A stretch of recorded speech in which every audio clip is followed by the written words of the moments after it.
Hi,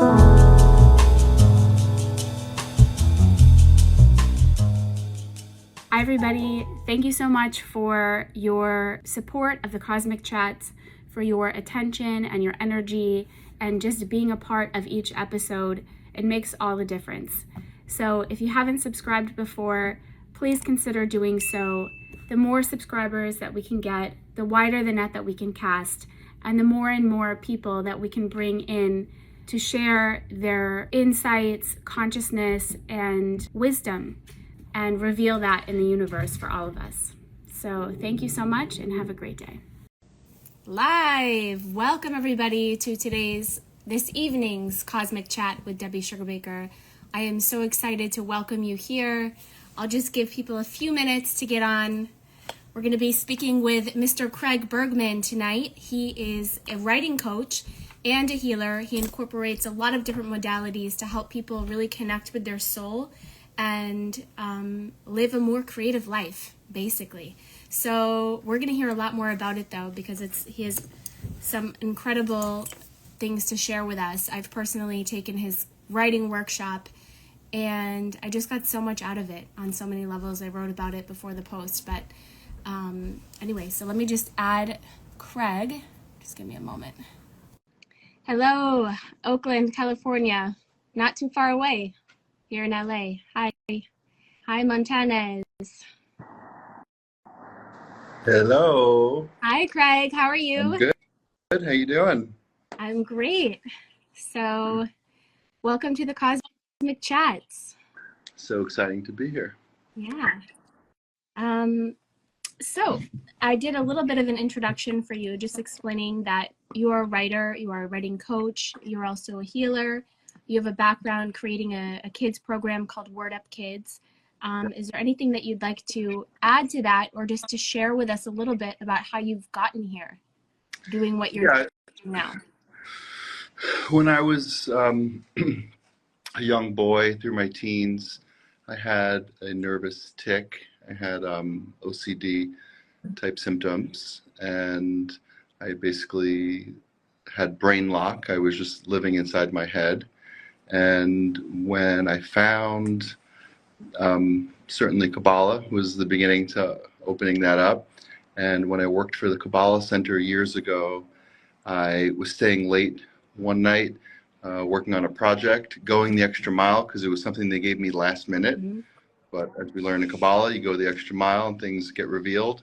And when I left, I went into Starbucks to get a drink when I finished the work, and I bumped into a friend who was taking this writing class, and she turned me on to it. The teacher is named Jack Rapes, and I started studying writing with him for many years. And what I found that really was one of many keys to helping me unlock my brain and my expression and my anxiety. And now it's been one of the healing tools in my toolkit.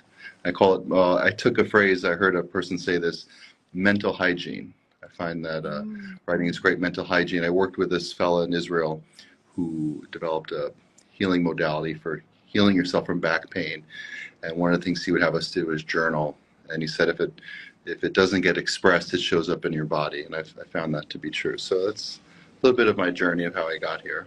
And then once I started learning this technique and practicing it, I felt compelled at a certain point. I remember one day literally just sitting there thinking, I really wish I could teach this to kids. I wish I had learned this when I was a kid.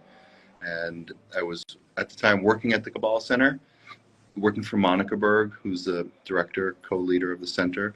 And I approached her. We had a Kabbalah school at the time. I approached her about going in and teaching this to the kids, and she totally supported it. And that started the journey of teaching kids. The kids really loved it and enjoyed it. And then I started going into the Santa Monica school system, Beverly Hills school system, and now I work online with kids around the world. Incredible.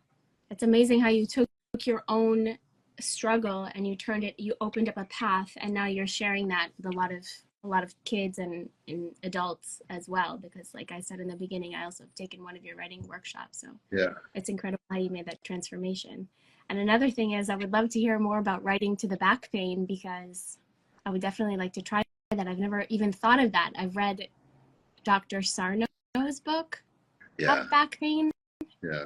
and but I wasn't able to shift it yet. So I would love to hear more about that after. Yeah, I'll tell anyone listening. It's freeyourbackpain.com, and his name is Nir Yogev, Nir space Yogev, and it's a series of really simple exercises, physical exercises that even if you're in debilitating pain, you can do. And then the writing was he would have me write every morning, which I Wow. was doing, so that came easy. Yeah. Well, that's amazing. Yeah. So I know that you do these online workshops or by Zoom, because the one that I was in, the writing workshops. What is the purpose behind this kind of work that you're gearing towards adults now? And how is it connected to, healing from within? So I also work with a lot of people in recovery, Mm-hmm. people dealing with addiction, and a lot of my clients and students are involved with AA. So I've been learning a lot about that whole environment. And one of the phrases in AA is your secrets will keep you sick. And so I find that in my workshops, there's all kinds of people taking the workshops. Definitely a lot of people. I think you said it in your post. I meet so many people. You don't meet a lot of people say, "I wish I was a doctor. I wish I was an engineer." But you meet so many people say, "I wish I wrote a book. I wish I could write. I have a story to tell." Yes. So I have people like that in the class. I have people who are looking for self-exploration and healing. And the technique teaches you how to be an amazing writer. It's just so good. And then also there's that healing component and I think the healing is that we keep things in. I don't like saying we. I have always kept things inside, and I found that writing for me was a back door to get things out. I would say things in the paper that I wouldn't say to a friend or a therapist, and it's just a lot of people lie to themselves consciously or unconsciously. And when you're writing, I think it's hard to lie when you're writing. So a lot of truth comes out.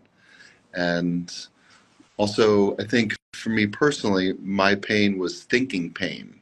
It was, all originating in my mind, which I just felt so out of control with. And what I've learned is that because our thoughts are like smoke, our thoughts are elusive. You can't hold on to them. But when you use language and words and you put it into sentences, or when you're talking, but in this case, writing, what you're doing is through the process, you're snaring your thoughts. And by the time I'm done writing, I'm often clearer on what I'm really thinking, really feeling. And a lot of people, I always thought writing was about communication, or art form. But what I've learned is first and foremost, even before that, writing is a tool for thinking. It's the father of thought. Through the process of writing, I get so much clarity on what I'm thinking. And I love working. I started working with kids. Like I said, I work with people in recovery, and anyone who's got a brain is my student who wants to write, because I think we're all dealing with thinking pain on some level. And one more thing, I always love to say this. David Guillaume, he's a Kabbalah Center teacher. He's so wonderful. He co-leads the weekly Energy Boost podcast. And I heard him say this in a lecture. He said, if you keep it in your head, it's darkness, but if you get it out, it turns into light. And you look at so much great literature, great poetry and songwriting, and a lot of times it was born out of people's pain, but they turned it into words, and it turned into such beauty. And a lot of people in my classes who are just regular laymen, like myself, not everyone is some genius writer, but everyone has depth and truth and the ability to write something beautiful and to make that happen. So this process is really special. I love being able to teach it. So beautiful. Yeah, like one of the things that I remember from our class was different individuals in the class were writing about past experiences that were traumatic, or like the source of their trauma, and just like going into the scene and writing about it and then sharing it in a small group. It was like a therapy time on steroids. Like, it was so powerful to go there and to go into the feeling of it, and to have everybody else in the group listening and able to feel it as well. It was really powerful.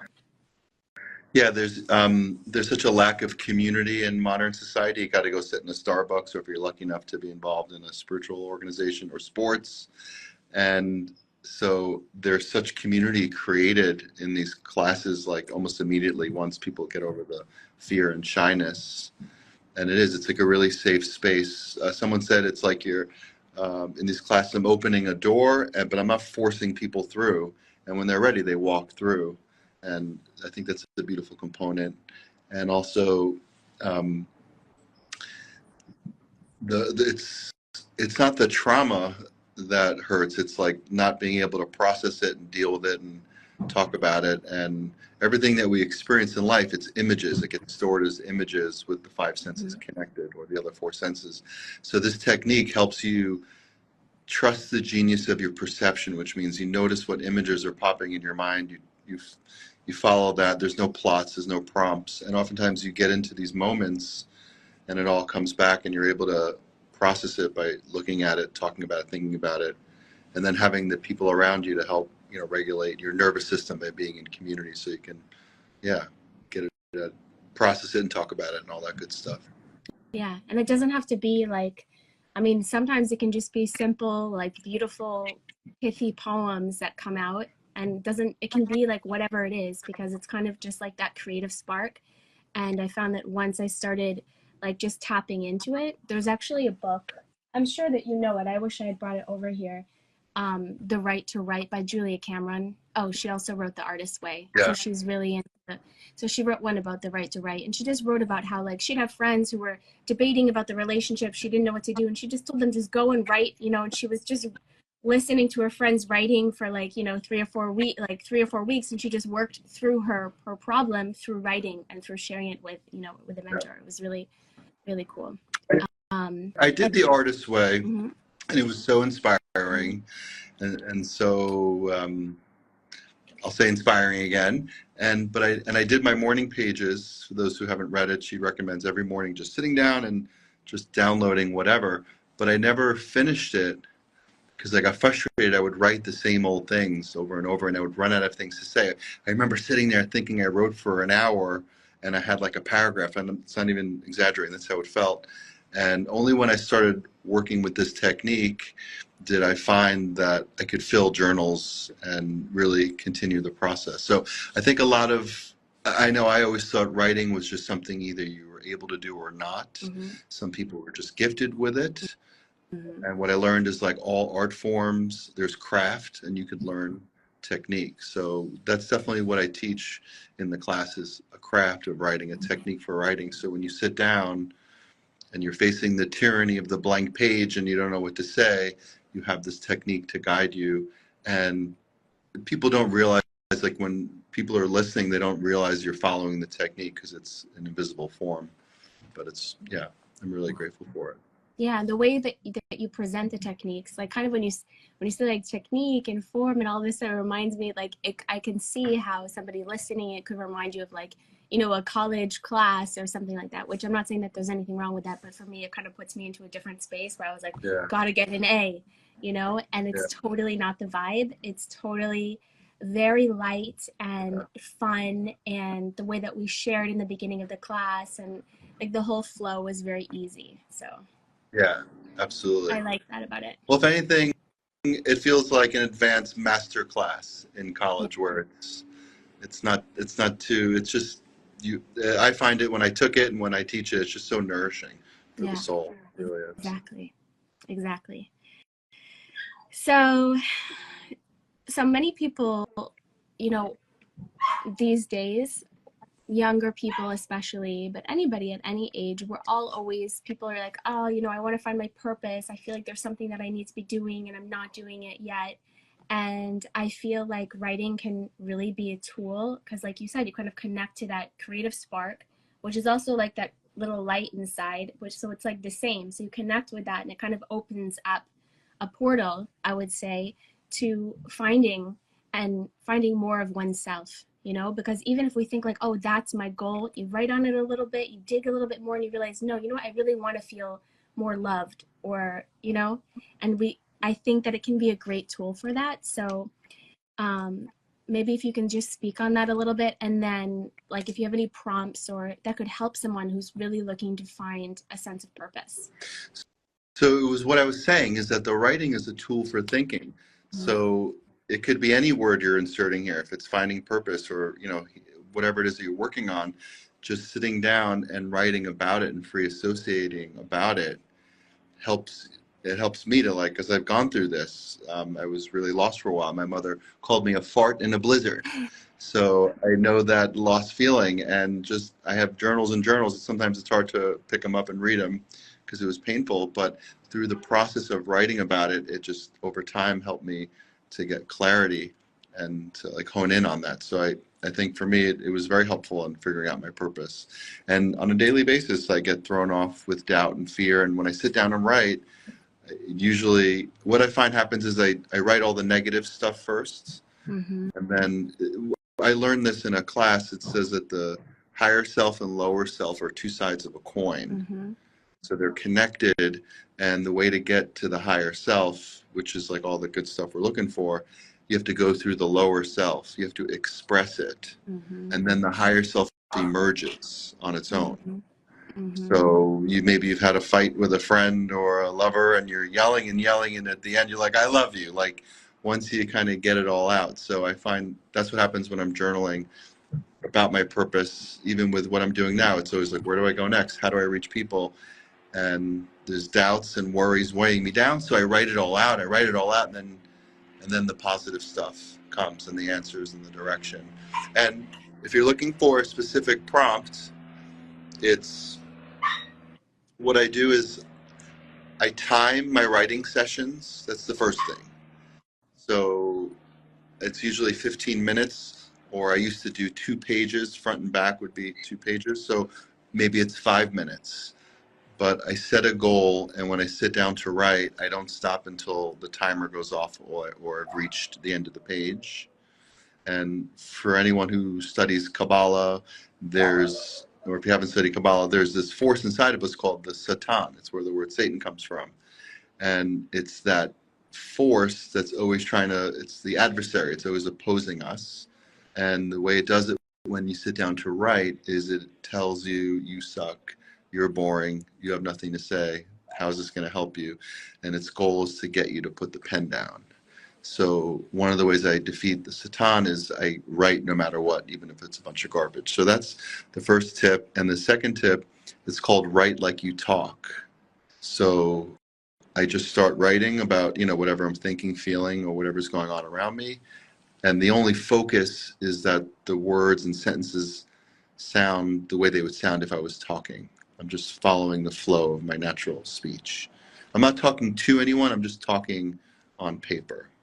I think for a lot of people like myself in school, we start off writing like we talk. It's very informal. And then as you get older, the teachers start to correct your voice because it sounds dumb or sloppy. And we learn to write more formally, which we need to learn how to do that for certain instances. But when it comes to writing from the soul and the heart and journaling and also creative writing, like, you have to find an authentic voice, something that people want to hear. And voice is the beginning of everything on whatever your purpose of writing is. So by writing like you talk, you find your voice. And then the third tip is, okay, great, but I don't know what to write. Where do I start? And that's called don't think, see.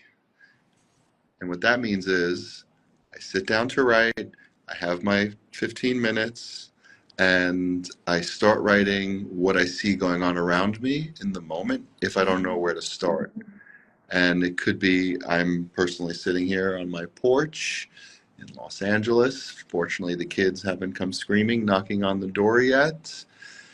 I was kind of scared thinking about this interview, but I'm kind of enjoying this. My mind's always racing. Let's see, where's my mind right now? So this sort of stream of consciousness, it's very similar to a stream. It's writing what I'm thinking, but I'm also starting with what I see, because sometimes either I can't think of anything or my mind, because I told you about it, had the brain lock. So I couldn't spit it out. So I would say someone's laughing downstairs.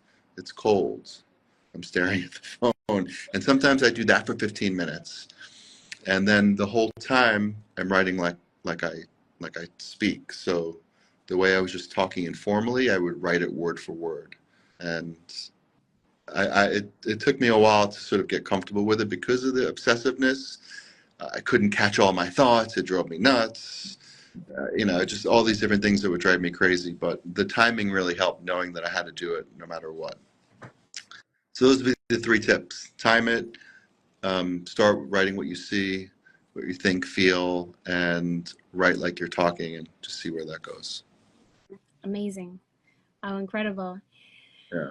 There's so much in what you were saying. But yeah, I can definitely relate to what you were saying about voice. And I feel like there are a lot of people these days, myself included, in the last couple of years who have been working on being in the day to day more aligned, speaking, acting, more aligned from a more authentic place, kind of overcoming a lot of old people pleasing tendencies and, overextending for one reason or another, probably to, again, the people pleasing, all different colors and flavors of that. And I feel like writing is such a beautiful way to really get clear on, like, what is it that I really want to say here, Yeah. because so many times in conversation we're like, or in any kind of interaction, like, you can catch yourself being like, oh, you like want to say something, but it's not really authentic. It's because, you want to make, you feel like you need to make somebody else comfortable, which may or may not be the truth. You feel like that person is thinking something or the other, which may or may not be the truth. And I just feel like everything that you were saying about voice and writing itself as a tool is is so beneficial to healing that. It's pretty much like an inner child, right? To healing that inner child that feels unsafe for whatever reason and wants to, react in whatever way in contact with other people, or not even in contact with other people, even with ourselves. Just that authenticity and that truth with ourselves. Yeah, that's so beautifully said. And the inner child is spontaneous. Mm-hmm. A child in its natural, healthy state is spontaneous. It means it could move in any direction. That's why children are so much fun to hang out with, because they jump from one thing to the next. And as we get older, the Rav, who our teacher from the Kabbalah Center, would say we become adults, which means we become adulterated, right? So as we get older, we lose the spontaneity and we become rigid and stiff, and then we put the mask on, and then we're people pleasing, and for me, scared of saying the wrong thing. And the writing has been a huge tool, exactly, in inviting the spontaneity back into my life.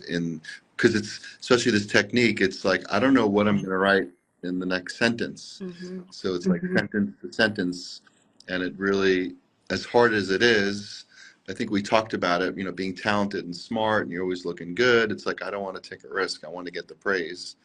But this technique really invited me to fall on my face and just write a bunch of garbage and just trust sentence to sentence. So I find that, yeah, it really invites the spontaneity and connecting to all that good stuff inside. Beautiful. Yeah. So a lots of people like as we've said, a lot of people like the idea of writing. I've been, a ghostwriter for many years, and kind of been writing. My own journey has been one of writing has been very parallel to my personal growth journey, So at some points I'm ghostwriting, and that was a point where I was not so I was just exploring a different part of myself. And I feel like, so for me, it's been very tandem. And I'm not saying that any time was better than another time, because like I said, I think that there's different times where we get to explore different aspects of our being, and then like the road turns, and now we're in this relationship, and now we're exploring this aspect of our being, and writing has just been one thing that's been there, that's been like helping me all along. So I've had people come to me because I've also worked on books for other people. So I have so many people who are like, I want to write a book. Can you help me with it? Can you do this? And I don't, obviously, I always want to say, like, I feel like there's, but they'll say like, I really want to write it, but I feel like my throat chakra is blocked. Can you help me? How can I open up my expression?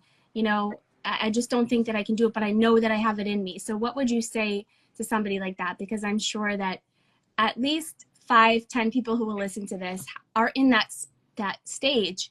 And I feel that if you feel like there is a book in you, like I feel like, I would love to get some tips on how they can take it out and just be in that space. Join a writing class, mine or others.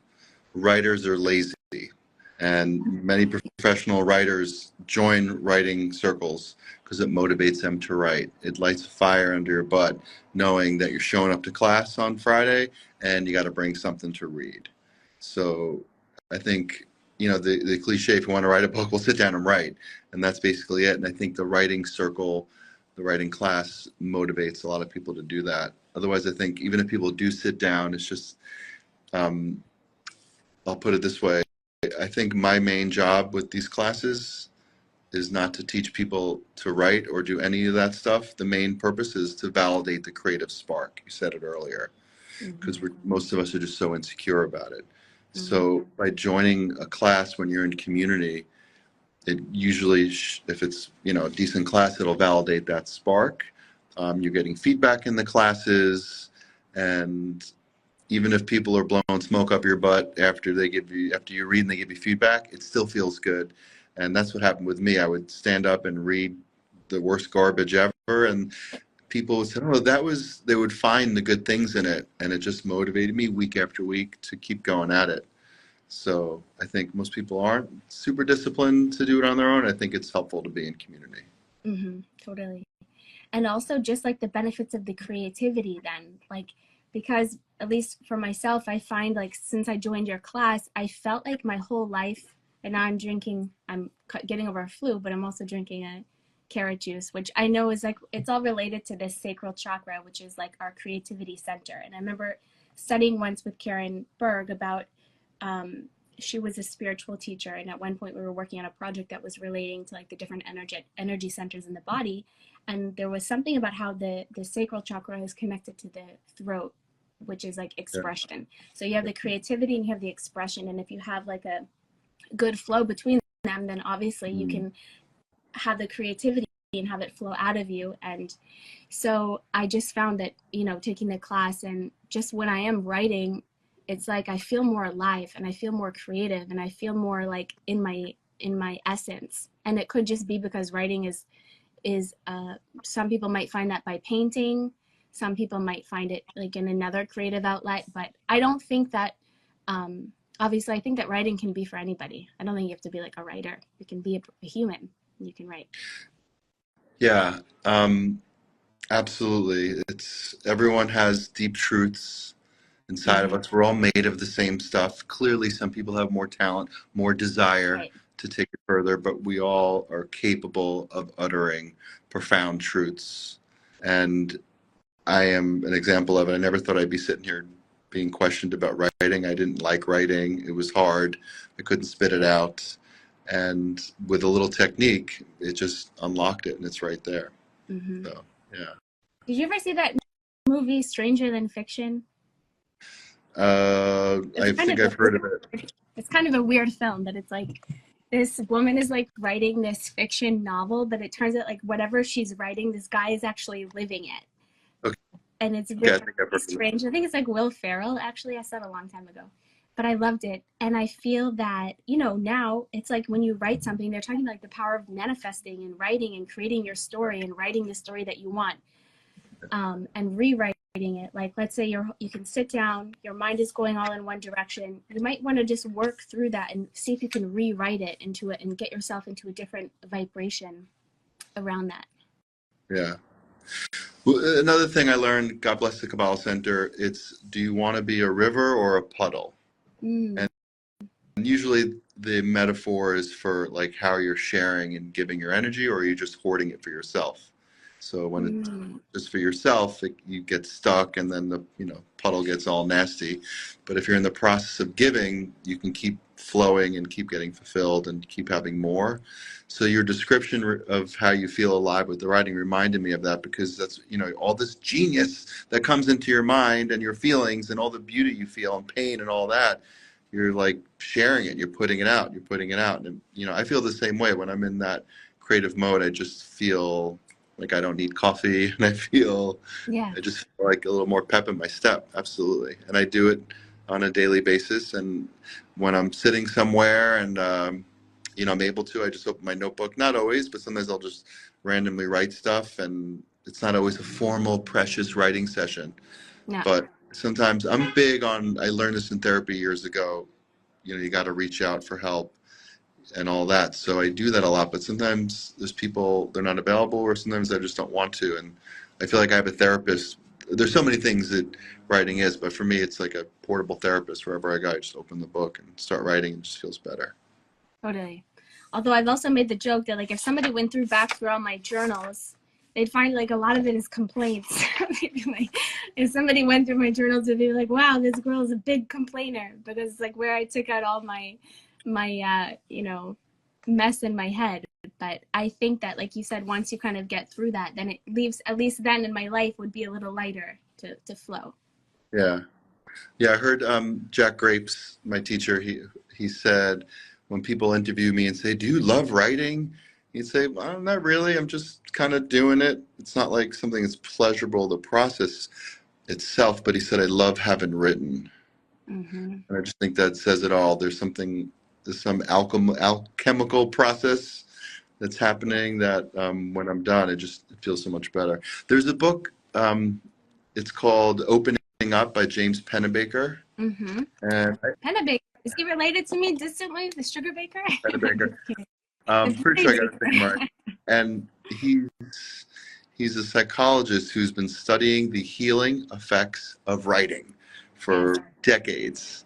And he's got a few books, but there's some really fascinating things that they discovered about the simple process of sitting down. My wife calls it the ancient healing art of writing, and I think that's accurate. Not to mention all the spiritual. I mean, why do we have this, ability to speak? What is it, God? What's the biblical quote? It all started with the word of God. I mean, there's so much power to the fact that we have language and speech, and we can both communicate, and then the written form, the pen is really mightier than the sword. Wow, definitely. So I know that you also incorporate, speaking on therapy and healing and the spiritual aspect of writing, I know that you incorporate some other modalities in your classes. For example, in one of our classes, we did like a Peter Levine breathing technique just to open the class and kind of bring us into the space. So what other modalities do you work with, and how do you incorporate them? I use something called psychoneuroenergetics. Mm-hmm. Welcome to California, people. There's so many healers and so many forward thinking programs out here, and that's another thing I discovered out here, and it's something I've been certified in. And it's a mind-body somatic psychology technique. And basically what it helped me do, because I talked about the OCD and the brain lock, it helped me see that everything starts with the nervous system. You're either in fight or flight, or you're in what's called parasympathetic, which is you're calm and resting and have an intimate conversation like this, or you could just be in this calm, the mind is open and all that. So I use a lot of those exercises. We haven't used too many in our class, but we're going to be doing more. I do a lot, especially in my addiction classes.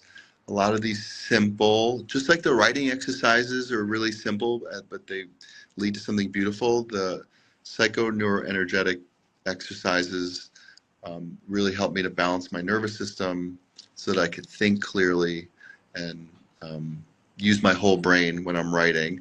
So I use some of those exercises. And then also we are writing with our hands, with our body.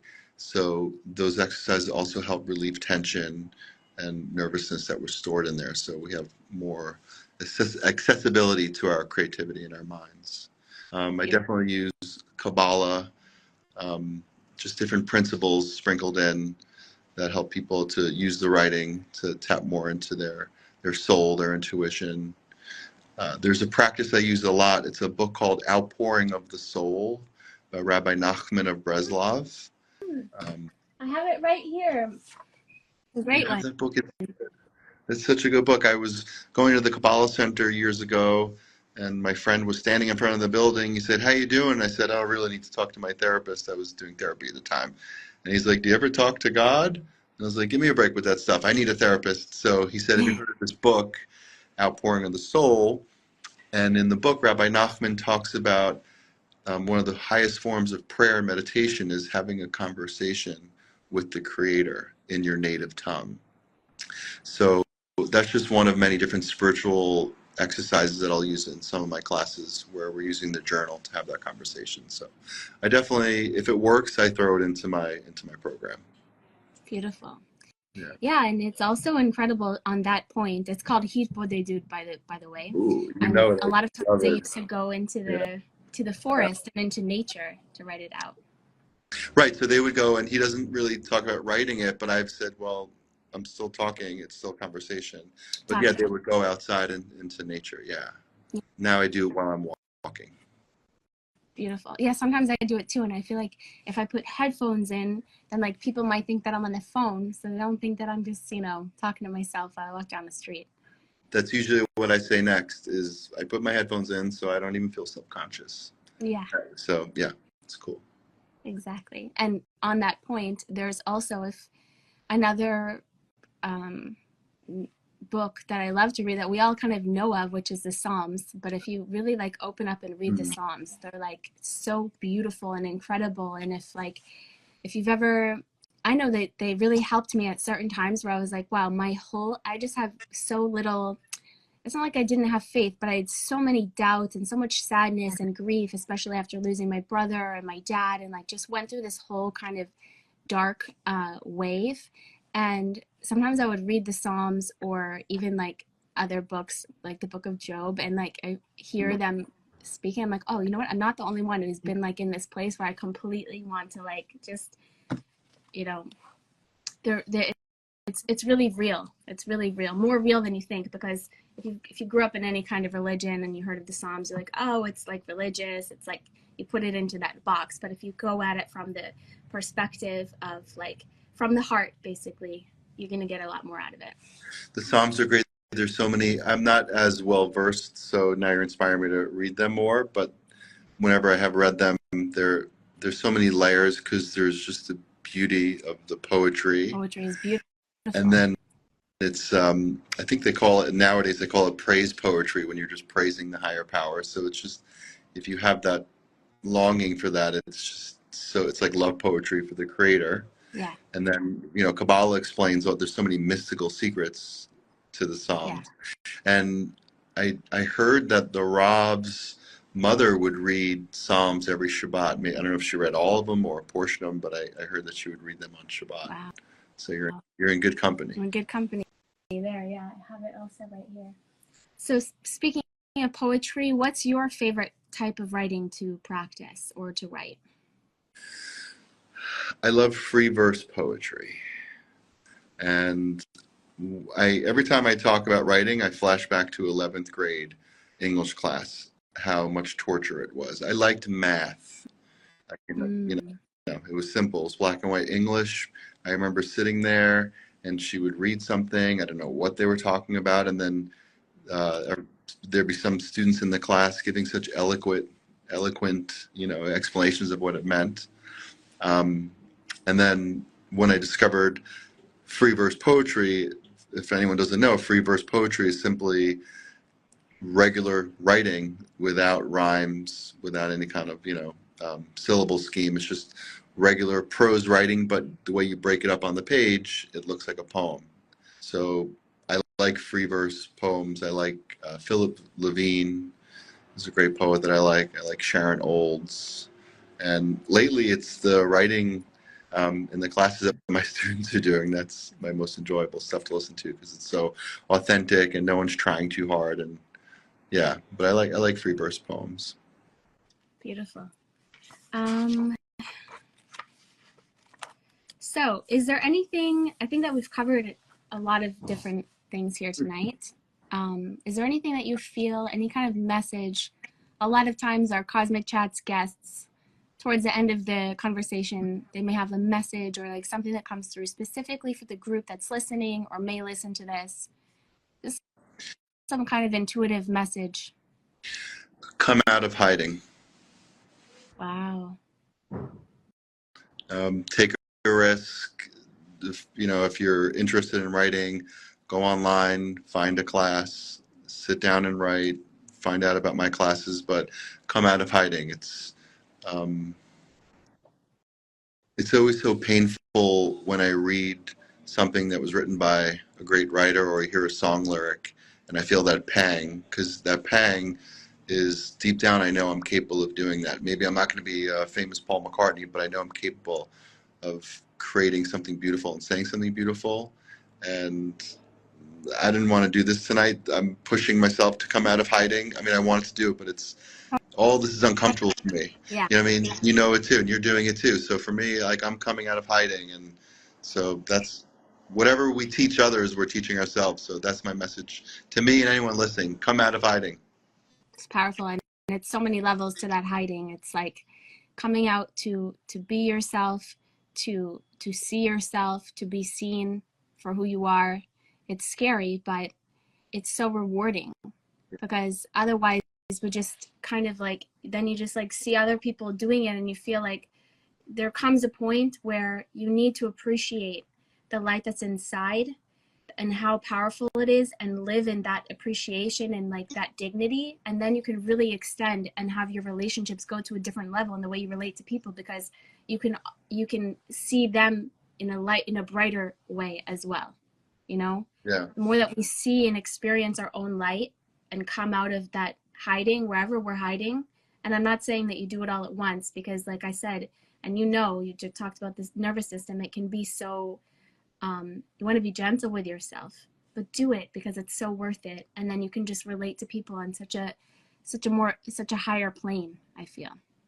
Absolutely. So well said. And it connects to what we were saying earlier, that coming out of hiding personally, like I don't know what I'm going to say next. Mm-hmm. I'm being spontaneous. I mean, I have certain stuff I'm prepared, but I'm being spontaneous, and I'm connecting to that spontaneity. And you know, for me, feeling alive and feeling joyful, it's like that inner child just wants to be spontaneous. You said something about being afraid. What are they going to say? What are they going to do? Yeah. What are the comments going to be? So I'm willing to take the risk of all that discomfort because I can connect to the spontaneity, and that's what makes us feel most alive. I took this bioenergetics class. It's part of my training. It's like the study of how the body develops. Mm-hmm. And they say that they ask Alexander Lowen in a book called Bioenergetics. It's really a great book. Alexander Lowen, and he says like, what is pleasure at its like core, root? And he said pleasure is spontaneity, and it's reaching out. Mm. So yeah, the coming out of hiding. Yeah, I stand by that. It's so beautiful. I mean, I could go on for a long time about that, because I just feel so passionate about that message in terms of relationships, in terms of like the more authentic I can be with myself. Yeah. And I'm saying I'm on this journey, but I'm on a journey of being more authentic with myself, and then other people can know the more authentic version of me, and I can know the authentic version of them. And it just makes life totally different. It takes away so much of you actually think that it's going to make you more insecure. It actually takes away the insecurity, because you just become more stronger and settled with yourself. And then you can relate, you can allow other people to know you, to know who you are. Jewel, who's the, singer, she has some great, You got a Jewel vibe, come to think of it. Okay. So Jewel's got some great, just little interviews that she's done about how she's always wanted to be real. She never wanted to be like on like this pedestal and have people like see some image of her, because she realized that that made her feel very, very alone and very like sad. But when she wanted to stay real with herself so she could connect with people through her music in that real way. And I just think that, art and writing is a cool way to do that. Yeah, absolutely. Terrific. Absolutely. All right. We should do this every night. I'm enjoying it's so much fun. Come on, guys, get a cappuccino, whatever you feel, whiskey, whatever is your vibe. We'll hang out. Yeah. Well, thank you so much, Craig, for joining us here tonight. Yes, this is really cool. Thank you so much. I'm honored. All right. Thank you, everybody, for joining us. Amazing. See you. Have a great week. Yeah. Oh, where can people find you? My website is wordupkids.com, and there's a contact me button there, and you can email me, or my email is craig@wordupkids.com. Okay. And I guess you can find me here on Instagram and message me. Okay, great. So DM on Instagram or go to the website. Thank you, everybody. Have a good night. Take care. Bye.